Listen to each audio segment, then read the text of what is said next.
గురుర్బ్రహ్మ గురుర్విష్ణు గురుర్దేవో మహేశ్వర గురుస్సాక్షాత్ పరంబ్రహ్మ తస్మై శ్రీ గురవే నమః.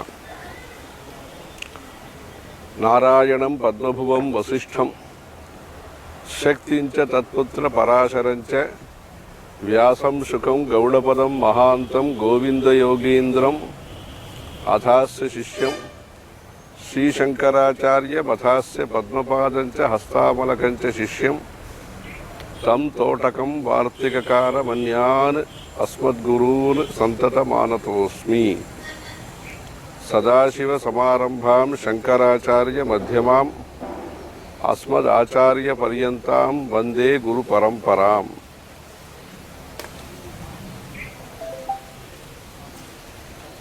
లోకంలో ఈ భారతదేశం అనేది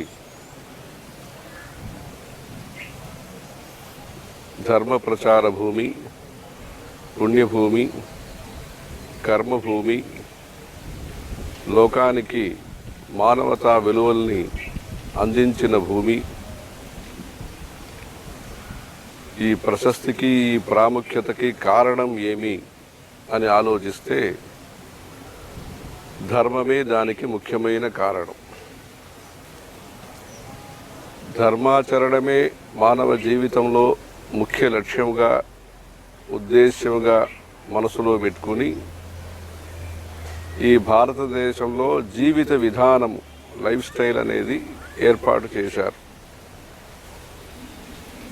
అందరికీ సుఖం కలగాలి, అందరికీ మనసులో శాంతి కలగాలి, అందరూ పరస్పరం మైత్రి, సద్భావన, శ్రద్ధతో పాటు వారి వారి స్వార్థం కోసము, దానితో పాటు లోకోపకారకానికి,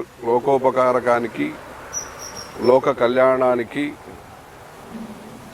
అందరూ కూడా పరస్పరం సహకరించుకుని లోకా సమస్త సుఖినో భవంతు అనే ఉద్దేశం కోసం, లక్ష్యం కోసం పనిచేయాలి. స్వార్థం అనేది ప్రమాదం, తప్పు కాదు. కానీ స్వార్థంతో మన కర్తవ్యాన్ని పూర్తి చేసుకుని ఉదాసీనంగా ఉండకుండా పరోపకారార్థమిదం శరీరం అని అందరికీ కూడా సహాయ సహకారం చేయటం మానవ ధర్మం అని ఈ ధర్మాన్ని ఈ దేశంలో మహర్షులు, తపస్సులు, సిద్ధులు, ఇంకా అనేక మహాత్ములందరూ కూడా దీనికోసం న కర్మణ న ప్రజయా ధనేన త్యాగేన ఏకేన అమృతత్వమానసు.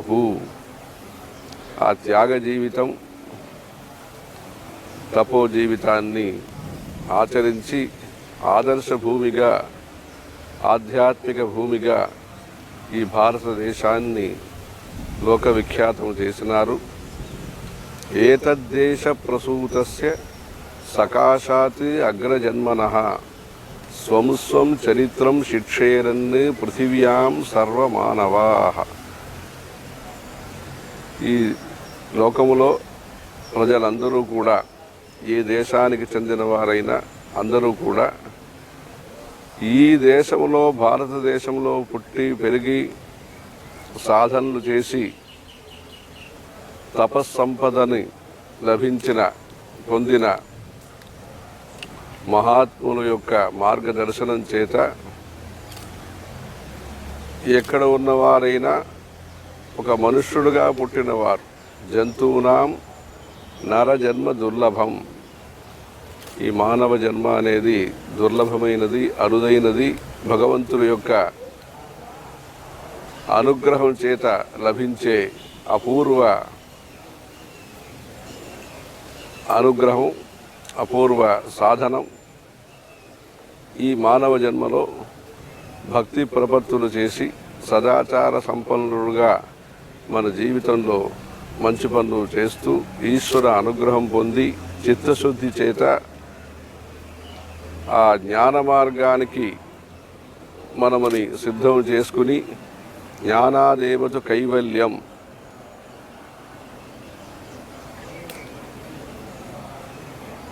బ్రహ్మ సత్యం జగన్మిథ్య అని తాత్పర్యం కోసం పనిచేయటం. ఆ బ్రహ్మ సత్యమని తెలుసుకోవటానికి, జగత్తు మిథ్య, ఈ లోకం అనేది నిజము కాదు అని తెలుసుకోవటానికి ధర్మ విజ్ఞానం, ధర్మ అనుష్ఠానం, ధర్మంలో ఆసక్తి, ధర్మంలో శ్రద్ధ మనకు కలగాలి. ఆ ధర్మమే అందరినీ కూడా ఒక మంచి దారిలో ఉండటానికి ఆదేశిస్తున్నది, దిశానిర్దేశం చేస్తున్నది. మనం ఇలా ఉండాలి, ఇలా ఉండకూడదని. అందుకే అందరూ ధర్మాన్ని కాపాడాలి, మా వంశంలో, మా కుటుంబంలో ధర్మాన్ని కాపాడాలి, ఈ దేశంలో ధర్మాన్ని కాపాడాలి, ఈ సమాజంలో ధార్మిక విశ్వాసాన్ని, ధార్మిక ప్రవృత్తుల్ని కాపాడాలి అని ధర్మాన్ని ప్రధానంగా పెట్టుకుని అందరూ సంకల్పాలు చేసేదానికి ఇదే ఉద్దేశము. ధర్మో విశ్వస్య జగత ప్రతిష్ఠ తస్మాత్ ధర్మం పరమం వదంతి. అందుకని ధారణా ధర్మ, ఈ లోకాన్ని స్థిరముగా, శాశ్వతముగా, అనుకూల వాతావరణంలో సకారాత్మకమంటారు, పాజిటివ్ ఉద్దేశ్యం. మనము బాగుండాలి, అందరూ బాగుండాలనే మంచి ఉద్దేశ్యంతో ఈ లోక పర్యావరణాన్ని, ఎన్విరాన్మెంట్ని తయారు చేసేది ధర్మం. అందుకని ధర్మో రక్షతి రక్షిత అని చెప్తాం. ఆ ధర్మాన్ని మనం తెలుసుకోవటానికి ముఖ్య ఉపదేశ వాక్యాలు ఏమంటే వేదవాక్యములు. వేదోఖిలో ధర్మమూలం. ఈ వేదములో ఐహిక దైనందిన జీవితం నుంచి, డే టు డే లైఫ్ నుంచి, అసలు మనం ఎందుకు మనుష్యుడిగా పుట్టినాము, మళ్ళా ఈ మనుష్యుడిగా ఈ తరచు జన్మము తీసుకునే ఈ సంసార చక్రంలో రాకుండా పునరపి జననం, పునరపి మరణం, పునరపి జనని జఠరే శయనం, ఇహ సంసారే బహుదుస్తారే కృపయా పారే పాహి మురారే అని మళ్ళా ఈ సంసార చక్రంలో రాకుండా, లోకయాత్ర ఈ మిథ్యా ప్రపంచంలో రాకుండా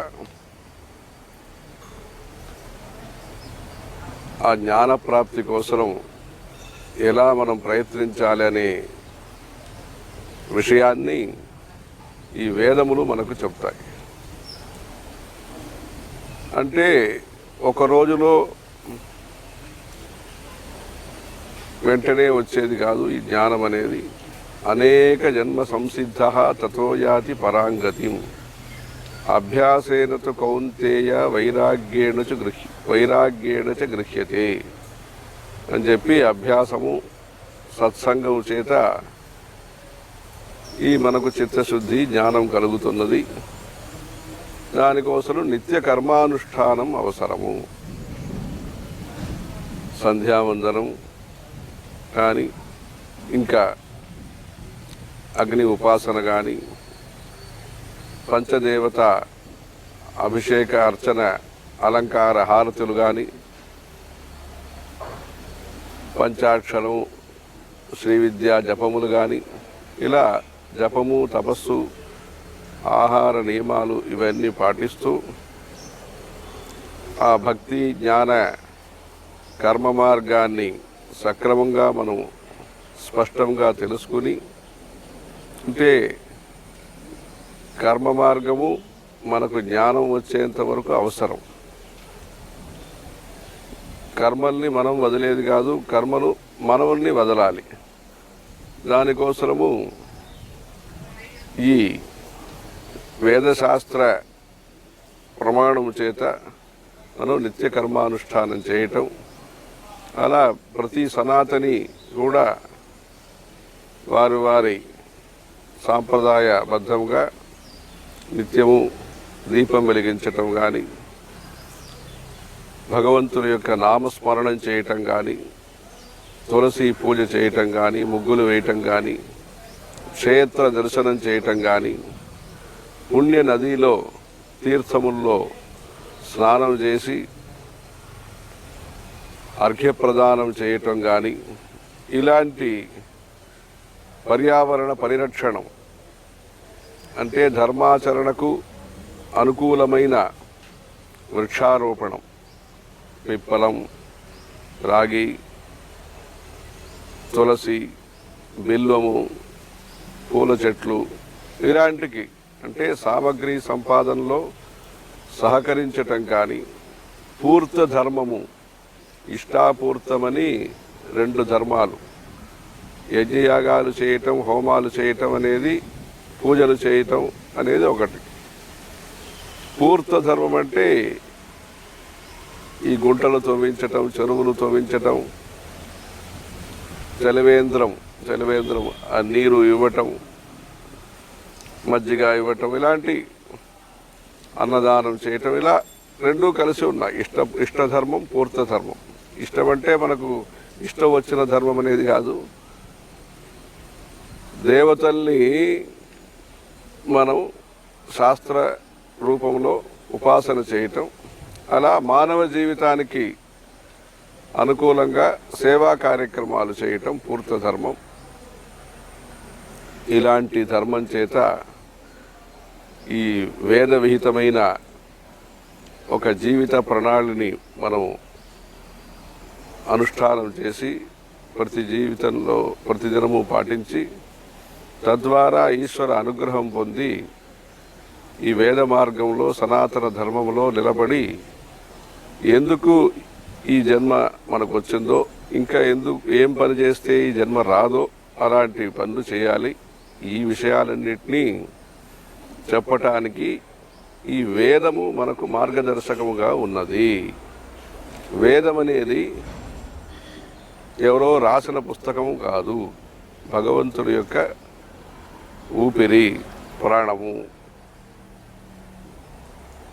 ఉచ్ఛ్వాస నిశ్వాసభూతం యస్య నిశ్వసితం వేదాః అపౌరుషేయము.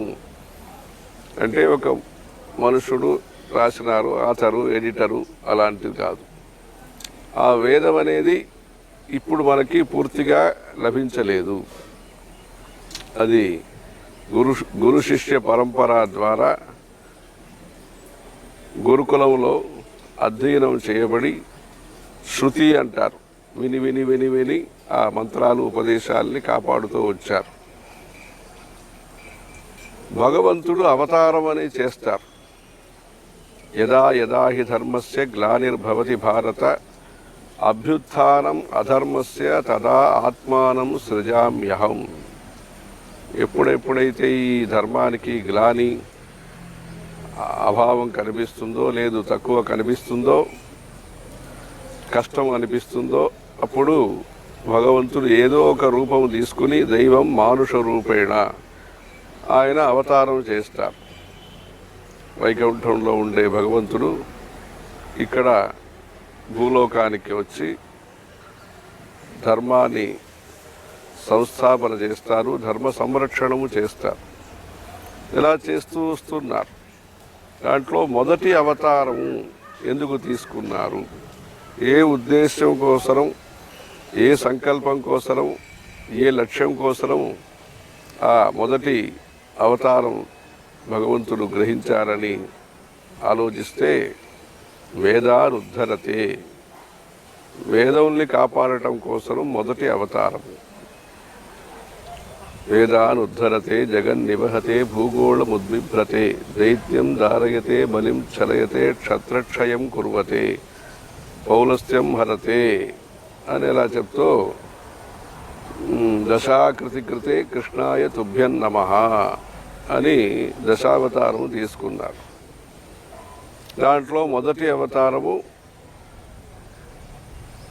వేదము కాపాడటం కోసం మత్స్యావతారము. ఆ వేదనారాయణ స్వామిగా వచ్చిన భగవంతుడు వేదాల్ని కాపాడి మనకు జ్ఞానాన్ని ప్రసాదించినారు. ఈ కలియుగంలో ఈ వేద ధర్మాన్ని, సనాతన ధర్మాన్ని కాపాడటం కోసము పరమేశ్వరుడి యొక్క అవతారముగా కేరళ దేశంలో కాలటి అనే గ్రామంలో ఆదిశంకర భగవత్పాదులు అవతరించినారు. వారు 32 వయసు లోపల ఈ భూలోకంలో సంచారం పాదయాత్ర చేసి సన్యాసాశ్రమం నర్మదా నదీ తీరములో గోవింద భగవత్పాదులు అని ప్రసిద్ధ మహాత్ముల చేత సన్యాసం తీసుకుని వారి ద్వారా సర్వ వేదాంత సిద్ధాంత గోచరం తమగోచరం గోవిందం పరమానందం సద్గురుం ప్రణతోస్మ్యహం అని వారు చెప్తున్నారు భగవత్పాదాచార్యులు. అక్కడి నుంచి కాశీకి వెళ్ళి అనేక క్షేత్రాలు, ఈరోజు మనకు సౌకర్యాలు ఉన్నా మనం వెళ్ళలేకపోతున్నామనేది విషయం వేరు. వారు ఆ రోజు సౌకర్యాలు లేని సమయంలో ఉన్న సౌకర్యాలను కూడా వాడుకోకుండా అన్ని చోట్కి యావత్ భారతదేశం 12 జ్యోతిర్లింగాలు, 51 శక్తిపీఠాలు, మోక్షపురులు, పుణ్యతీర్థములు అన్ని చోట్కి వెళ్ళి సందర్శించి అక్కడక్కడ అనేక క్షేత్రములో యంత్రస్థాపనం చేసి స్తోత్రాలు రచించి, అంటే ఈ సనాతన హైందవ మతం అనేది అది కోరుకుంటుంది. షన్నో అస్తు ద్విపదేశం చతుష్పదే, అన్ని జీవరాశులకి, అదే కాకుండా చెట్లు తీగలు అన్నిటికీ కూడా అందరూ మంచిగా ఉండాలి అని ఈ కోరిక ఉన్నది. తీర్థములు, ఎన్విరాన్మెంట్ అని ఈరోజు మనం చెప్తున్నాము, స్వచ్ఛత ఇవన్నీ. ఆ రోజుల్లో గంగా స్తుతి, యమునాష్టకం, నర్మదాష్టకం, పవిత్ర భావన మనకు ఒక చోట్లో ఉంటే దానికి ఇబ్బంది కలిగించకుండా ఉంటాము. ఆ పవిత్ర భావన, భక్తి భావాన్ని అన్ని తీర్థముల్లో, అన్ని క్షేత్రం గురించి కూడా ముఖ్యంగా వారు స్తోత్రాలు రచించినారు. 12 జ్యోతిర్లింగ స్తోత్రం, ఇలాంటి స్తోత్రం ద్వారా భక్తి ప్రచారము, భాష్యాల ద్వారా జ్ఞాన ప్రచారము, ఆ భాష్య ప్రచారంలో కూడా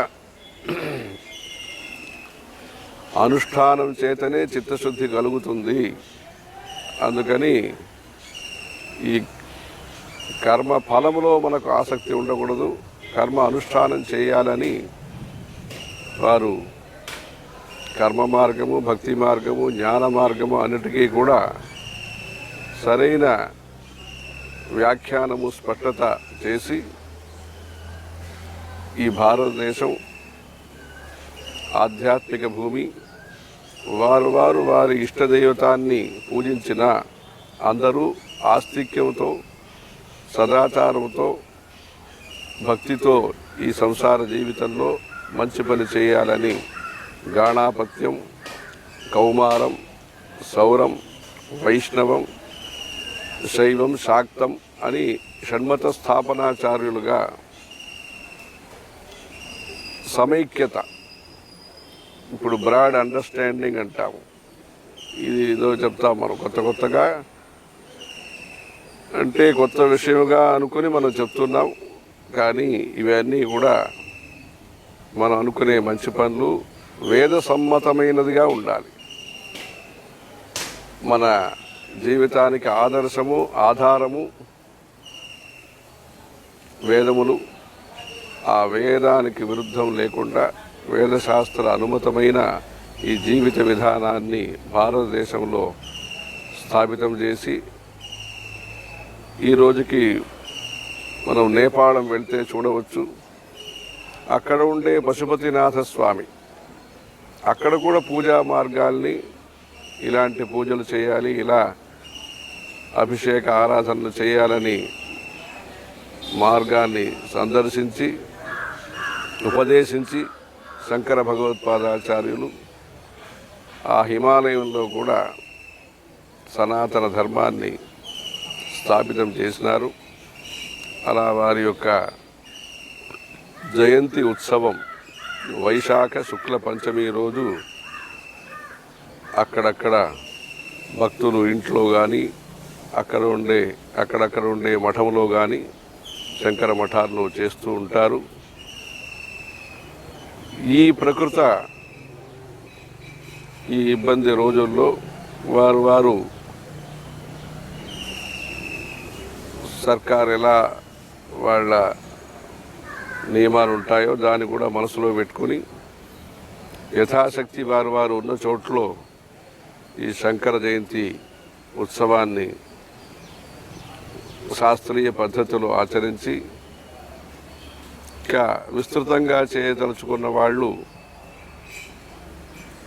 ఇంకా భావిలో అంటే భవిష్యత్తులో శుక్ల పంచమి రోజు నెల రోజు తర్వాత కానీ రెండు నెలల తర్వాత కానీ ఆ శుక్ల పంచమి రోజులో విశేషంగా దాన్ని చేస్తూ ఉత్సవాల్ని రెండు రకంగా చేస్తాం. ఒకటి గర్భోత్సవము, రెండవది జననోత్సవం. రామనవమి చేస్తున్నామంటే రామనవమి రోజు పూర్తి చేసేది గర్భోత్సవం, ముందు 10 రోజు ముందు ప్రారంభించి. జననోత్సవం అంటే నవమి రోజు నుంచి ప్రారంభించి మనం ఉత్సవాలు చేయటం. ఈ శంకర జయంతి కూడా రెండు రకంగా కూడా చేస్తారు. ఇప్పుడు గర్భోత్సవం జరుగుతున్నది. జననోత్సవం పుట్టిన తర్వాత ఉత్సవం చేయటం. అలా కంచి కామాక్షి అమ్మవారి గుళ్ళో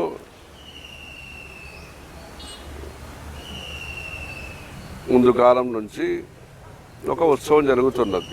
ఇప్పుడు కూడా అంటే పంచమి రోజు నుంచి శంకర భగవత్పాదాచార్యుల యొక్క విగ్రహాన్ని, ఉత్సవమూర్తి విగ్రహాన్ని కామాక్షి అమ్మవారి సన్నిధికి తీసుకొచ్చి అక్కడ ఉండే అర్చక స్వామి ప్రతినిత్యము 10 సౌందర్యలహరి శ్లోకాలని చదువుతారు. ఒక శ్లోకం చదివి శివశక్త్యాయుక్తో యది భవతి శక్తః ప్రభవితుం అలాంటి శ్లోకాలు చదివి ధూపదీప నైవేద్యాలు హారతులు చేసి మళ్ళా రెండో శ్లోకం చదివి అలా ఒక రోజుకి 10 శ్లోకములు, అలా 10 రోజులు ప్రదీప జ్వాలాభి దివసకర నీరాజన విధి అని ఆ 100 శ్లోకాల్ని 10 రోజుల్లో ప్రతినిత్యం 10 శ్లోకాలు అలా చదివి ప్రతి శ్లోకానికి ధూపదీప నైవేద్యాలు చేసి